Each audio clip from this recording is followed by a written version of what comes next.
Sketching for design can kind of help you sort out how you're going to try to resolve all of the multifaceted problems that you're confronted with when you start designing. It helps to take all of the chaos inside of your brain and smooth it out over paper. When you can put out what's in your head on paper, you can look back on it, start to acknowledge it, and figure out how you can improve on those original thoughts. Myself, some of my peers, and a couple of design professors are going to let you into our world of sketching, show you what works for us, and invite you to try out some of these methods on your own. As you start sketching and as you try different types of media, it's going to quickly become evident what's working for you and what isn't. When you find something, when you create that first sketch that makes you feel you're really getting somewhere, roll with it. Keep sketching, keep learning, and keep engaging with the world around you. Sometimes when we travel or we look around our home or we look around our town, we take for granted what we see. We see it every day. It all looks the same and we're in a hurry. Or if we take a photo, we don't really stop to look at that photo. So when we sketch, we help frame and edit and choose what we look at and take a pause and see it differently. A design education helps you learn these tools and practice them, and the more you practice, the better you will be at seeing the world differently around you. And that's exciting and it's fun. So let's talk about what you draw with. A simple pencil that you have around your house is fine. Some of our other sketchers may use other instruments. I'm going to focus on the graphite. So this is, I get this in an art supply store, but your pencils around your house are similar. The difference for this one is it's all graphite. It's all the part that draws, so I can use the side of it and not just the point. And it will sharpen all the way down to the end. So lead, graphite, what we draw with, comes in different softnesses. HB is typical to the pencil you have and great for everyday sketching. That's really all you need. You can use one thing.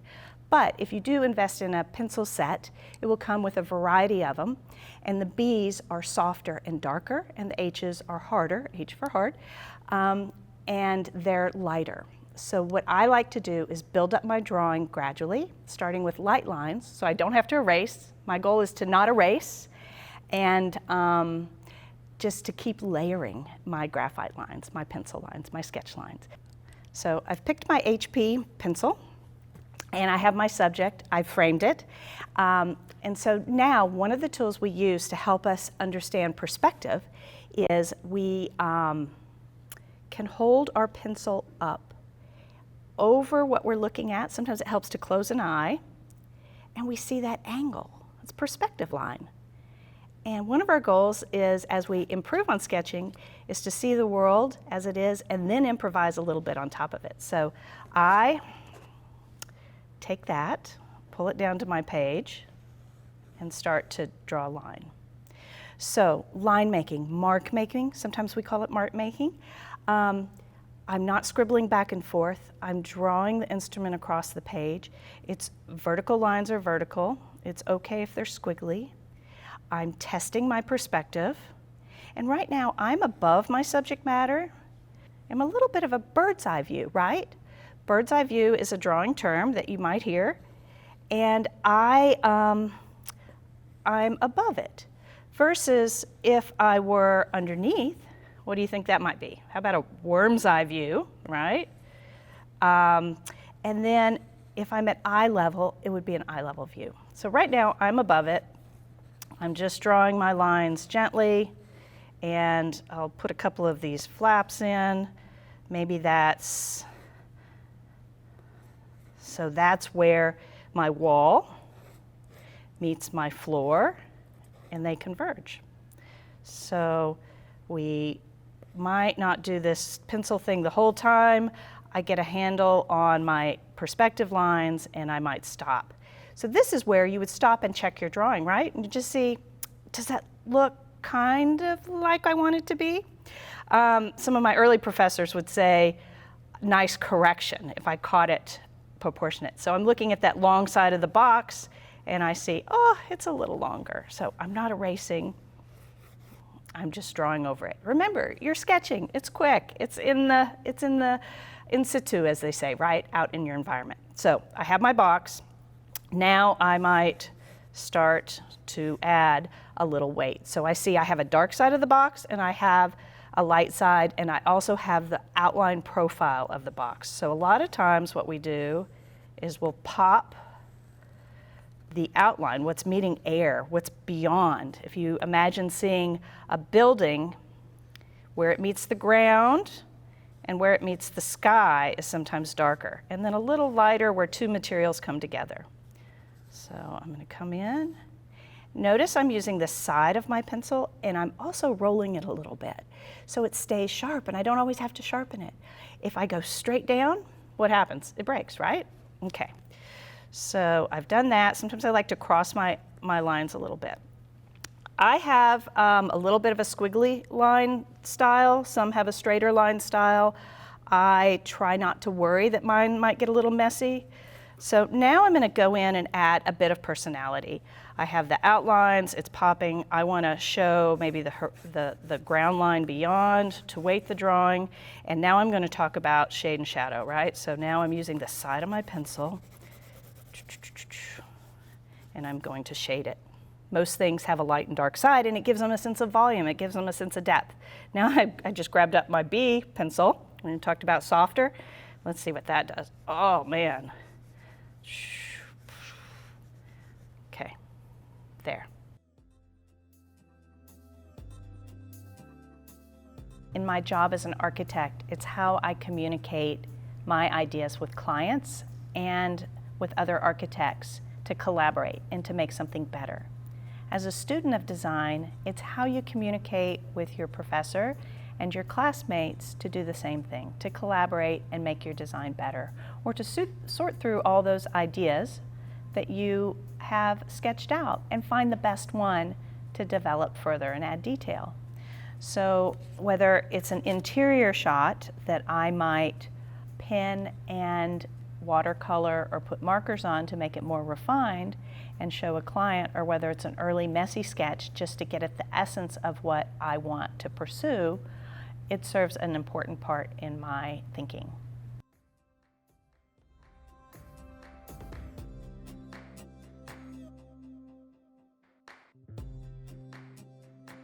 For many people, sketching means different things.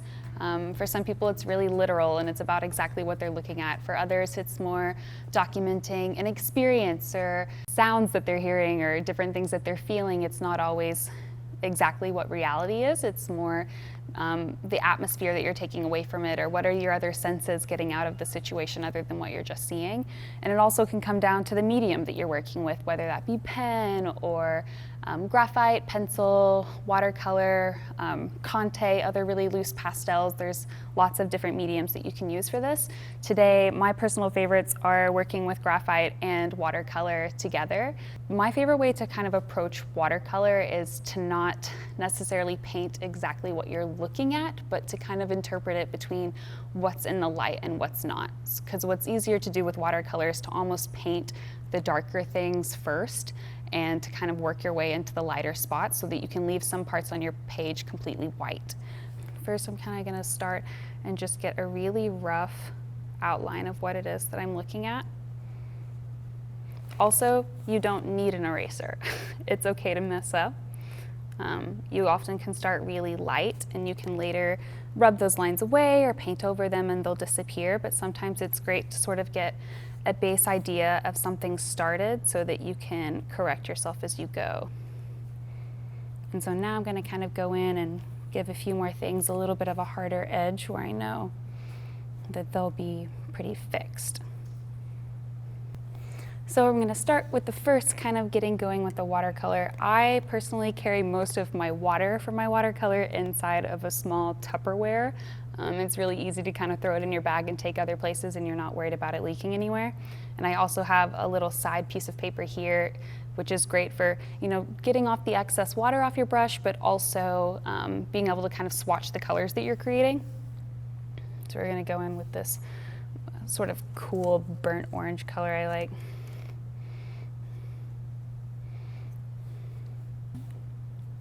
So right now I'm just kind of making a sort of boxy brown color that I'm going to kind of use for the majority of this. So I'm going to go ahead and lay in this first kind of bit of color here.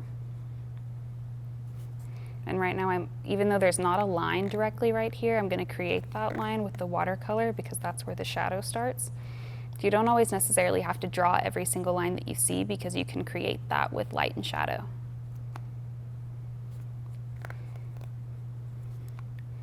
Another thing about watercolors, you do have to learn to be a little bit patient sometimes. You'll want to jump ahead and things might not necessarily be dry, so don't be afraid to give it a minute sometimes.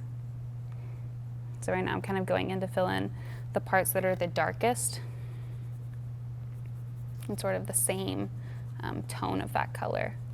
So you'll want to give that a minute to dry, but you can slowly kind of start to go in and maybe give a little bit more pigment to this or make it a little bit darker in some spots. And what's nice about watercolors, if it's still wet, it'll start to bleed a little bit, which can also give you a really nice kind of fading effect. So you can see that start to happen a little bit here. And again, kind of taking off the extra water off my brush because I don't necessarily need all of that color anymore, so I can kind of blend what I have going on right here. And it's hard to really want to play it safe for a long time. Sometimes I find myself painting the same color over and over again because I'm scared to get too dark. So don't be afraid to start to push it. I just did the same thing where I'm gonna really put a little bit more color in this and not be afraid of getting darker because that contrast is what's gonna give you a really awesome sketch.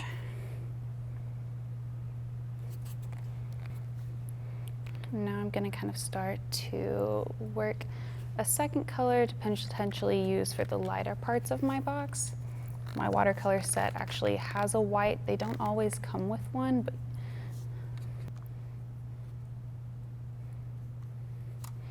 and while it's still wet currently, I'm going to go back in with my pencil to add a little bit more texture, which is nice because your pencil will actually kind of start to pull a little bit of the watercolor at the same time. That's happening around the outside. The odds of me getting that perfectly correct are very minimal, so we're just gonna run with the idea of it. Again, we can add a few more pieces of little tape shapes over on the side over here, and then in a second when it's dry we can remove the tape that we also added. So I'm further outlining that. And while that is drying right now, I'm actually going to go in and add some color and some shadow to the area around it.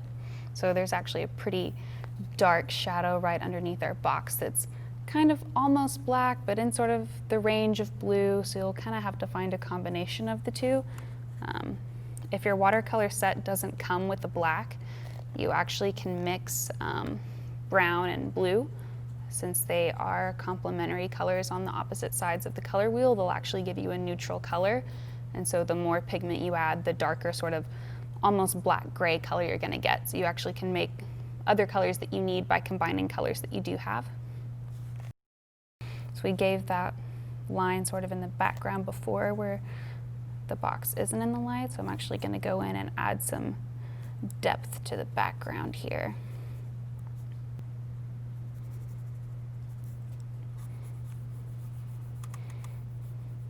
So we're now kind of giving a bit of a background that our box is sitting in, and that'll help it come forward a little bit just by giving more shadow to the area behind it.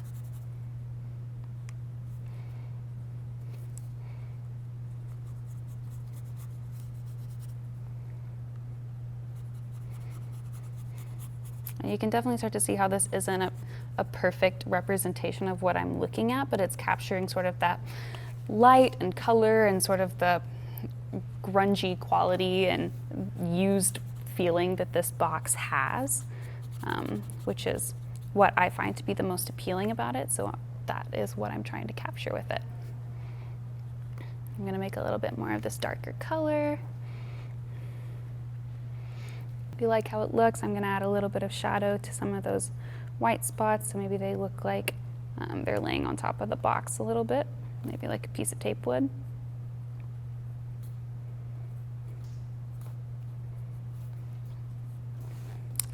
And I'm gonna call that done. Often when you find yourself drawing, you start to realize that places have different personalities or different senses of place. And that's something that I often find to inspire the way that I'm drawing or the way that I'm sketching in a new environment. So drawing and studying abroad in Mexico City is very different from drawing in Rome. And these are things that you can start to take away when you're drawing in a new place yourself, whether that be at home or in your neighborhood or anywhere in general. How you're interpreting the space and the new space that you're in can influence the way that you're drawing. So know that you don't have to specifically draw a certain way every single time, that you can kind of be inspired by the place that you're in. So with Mexico, for instance, the whole country is really wrapped in color and this rich culture, and people are so inspired to really kind of reflect themselves in the spaces that they live in. And it feels very lived in, and it's colorful and bright. While in Rome, it's been around for centuries and everything's wrapped in travertine or made completely in travertine, so material doesn't play as big of a culture in defining the personality of the space as much as the architecture does, and the shapes of buildings, and the colossalness of so many of those buildings. So how I was drawing in Rome and how I was taught to draw in Rome is a completely different experience than what I was trying to capture in Mexico. And I think that's a big takeaway when learning how to draw or how to sketch, is knowing that you don't always have to do things exactly the same way. It's more about trying to get out of it what you want to get out of it. Back in Mexico, it really had to do for me a lot about the color and the people, and interpreting how people were moving through this neighborhood and how they used spaces, because that was something I was more interested in learning about in that time and place. So really kind of being inspired by the place that you're in and using that as a way to motivate your sketches.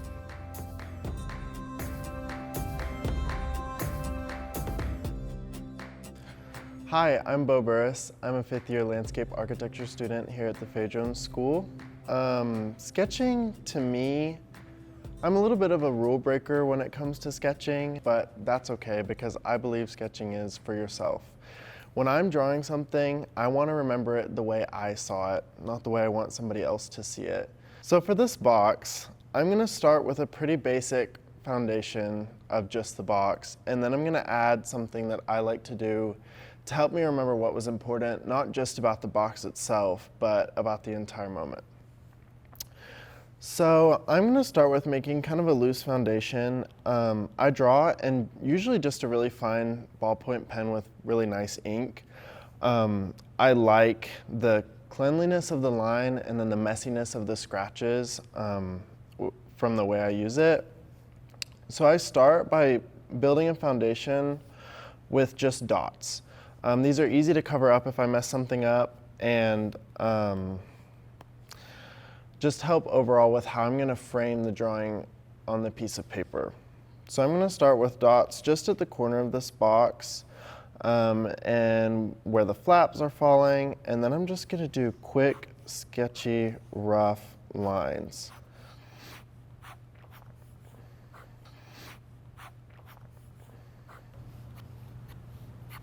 So I'm going to go in and add a little bit of shadow. I'm just going to do this with quick lines in relatively close proximity to each other, just to give a little bit of dimension to this box. But we're keeping it pretty rough and loose and abstract, and adding in extra scratches and shadows and giving it just a little bit more depth.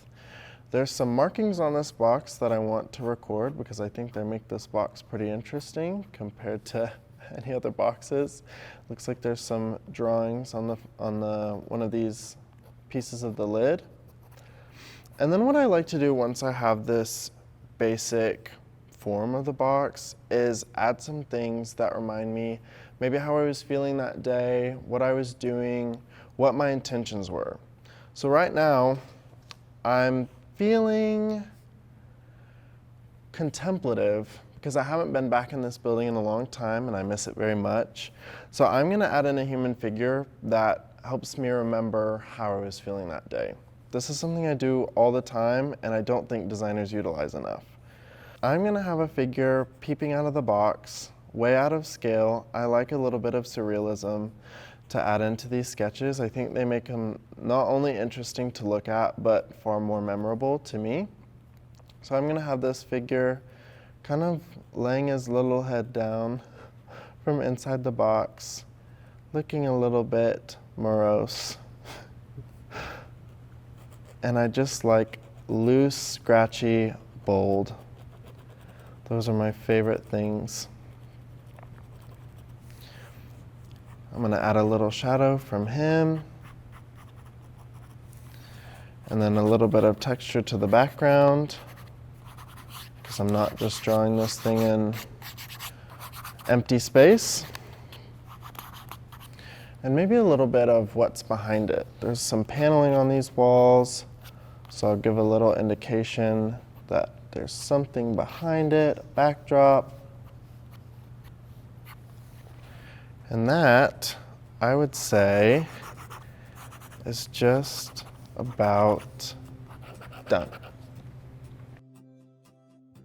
What I use sketching for most, because when I observe, I tend to write a lot more than I sketch, but sketching is really, really important for me when I'm designing.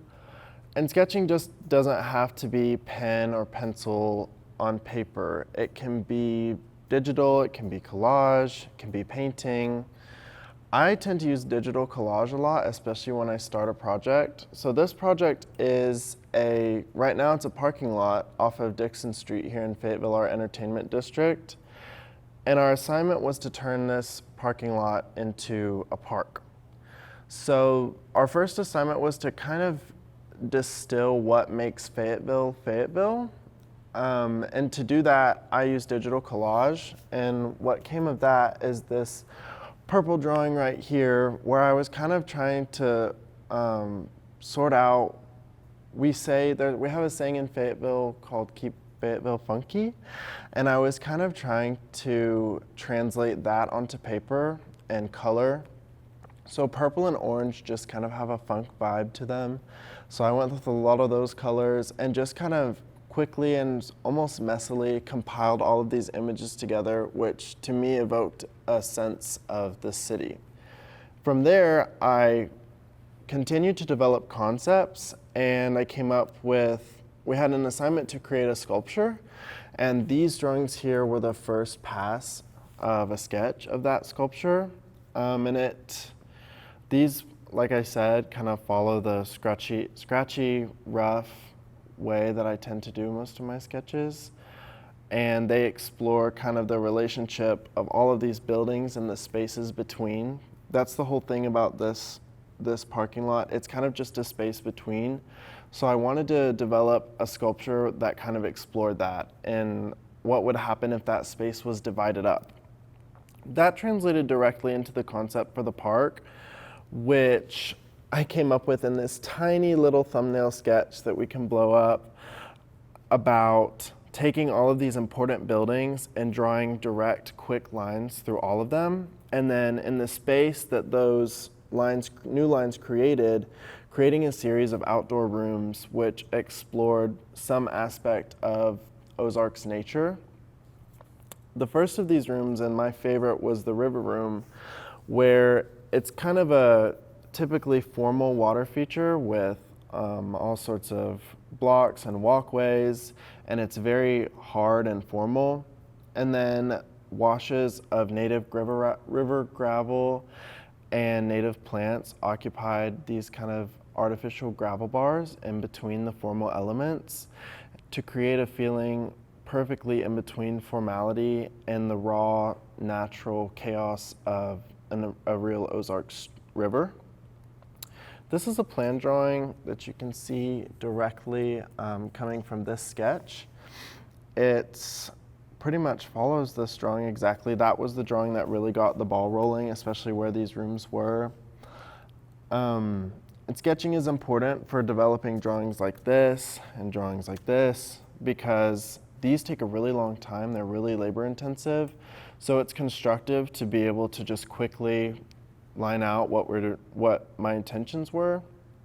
And it also makes it easier for my peers to come over and say, what if you change this? And they can just draw right on top of it. It's not precious and sacred and super labor intensive like these drawings are.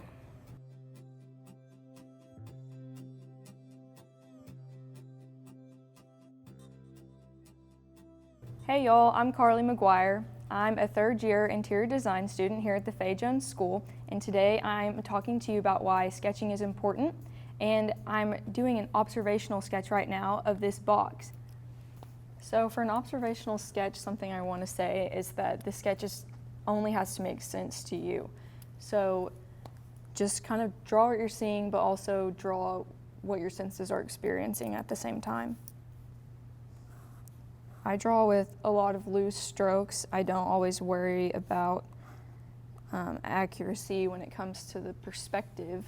I think some people like that, some people don't, but for me it's just about getting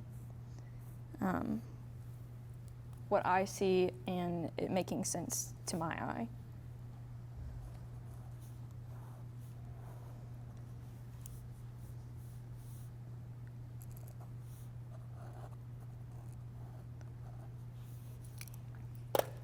I like to go in with a lot of different weights of marker or pen to accent different parts of the sketch. Things I want to be more emphasized, I use a heavier tip, and things that I want to be more detailed, I use a smaller tip. I also go in with a lot of hatch marks to create shading, and that's why I really like pen and ink, is because you can vary the weight of the pen, and that can show a lot of different depth and dimension. So what I've done so far is just kind of drawn an exact 3D view of this box, but then I want to take it to a less literal level after I've kind of gathered how I'm seeing it in a physical sense. Now I'm going to try and view the box as space, or as if the box was a building and I'm looking up into it as if I was sitting below a building and drawing the inside from below.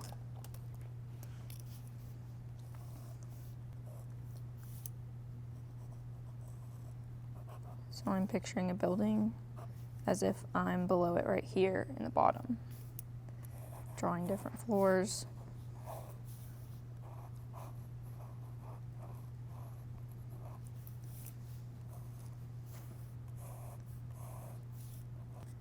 So now I'm kind of drawing box as building, if you will, or box as space, and how the form of the box is often what. Another thing that I like to study is how color can affect depth and can affect space as we perceive it.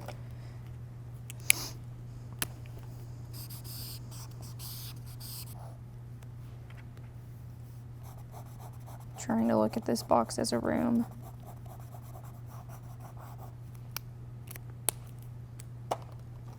And I'm just kind of drawing what comes into my head.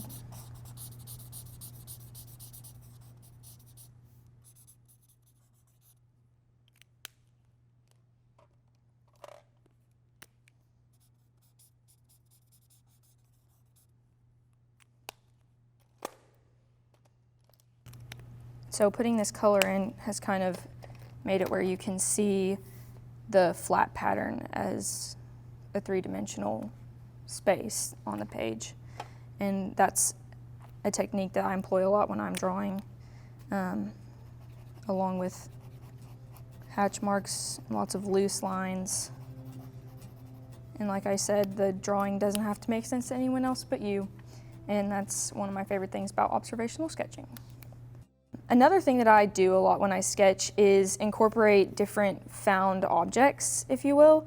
So we visited the Frank Lloyd Wright House in Oak Park, Illinois, and this leaf I picked it up on the driveway and glued it in my sketchbook, and now I have that part of the Frank Lloyd Wright House in my sketchbook forever, which is a pretty cool way to keep those experiences alive.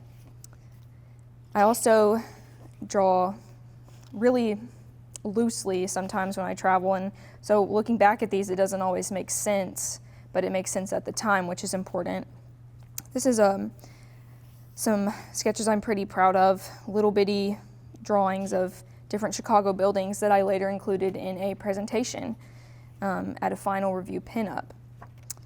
I'll go to a different sketchbook from a different semester. A lot of things I do are really colorful, like I said earlier, and also pretty graphic. I experiment with a lot of different lettering techniques, and I just kind of do what comes to my head. A lot of these, like I said, looking back, don't make a lot of sense to me, but it's still fun to go through them and look at the techniques I was using. This is a travel sketch from the Perot Museum in Dallas, and I draw a lot of things that have nothing to do with what I saw or with design as a whole, but just things that I'm thinking about and that are in my head. Putting them down on paper is always fun and shows the experience again. So here's another collage that I did. But yeah, your sketchbook's for you, and I encourage you to take it everywhere you go. Keep a pen with you in your pocket at all times. You never know what you're going to see, what idea you're going to think of. Sketching is awesome in that way, that it's portable and you can scribble things down at any time, and that's what makes design and sketching as a whole so fun and such a personal thing. So we've talked about making sketchbooks, we've talked about sketching. So it's time for you to go out there and sketch and have fun.